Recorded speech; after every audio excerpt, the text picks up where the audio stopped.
भरी दोपहर में सूर्य का अस्त हो जाना एक अमंगल सूचक ही होता है, और वो हमारे बीच से उठ करके चला गया, जिसने अपनी चेतना से, अपने कौशल से बहुत सारे लोगों को जोड़ने में अपनी कामयाबी हासिल की।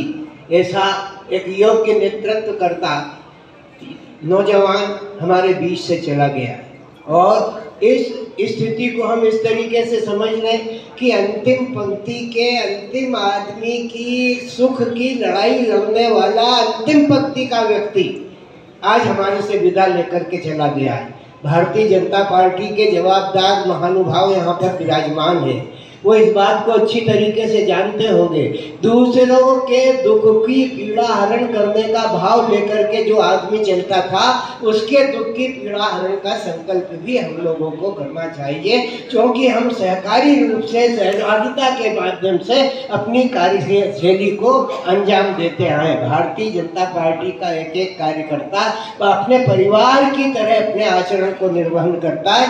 आज इस शोक की घड़ी में हम संकल्पबद्ध होकर के अपनी भावनाओं को उनके चरणारविंद में, क्योंकि वो हमसे भले छोटे हो, लेकिन जो आत्मा है उसका कोई उम्र नहीं होती, कोई स्थिति नहीं होती। इसलिए उस आत्मा को, जिसके अंतर मन में करुणा थी, ममता थी, देश प्रेम था, अनुराग था, ऐसी आत्मा को प्रणाम करते हुए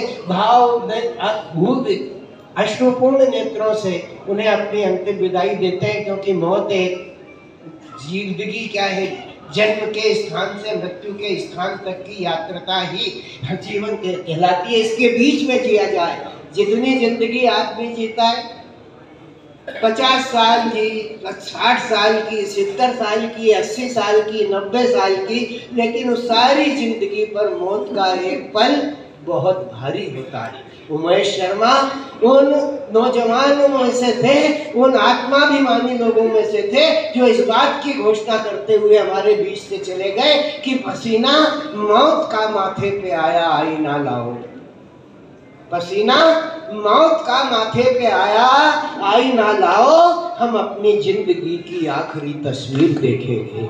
अपनी जिंदगी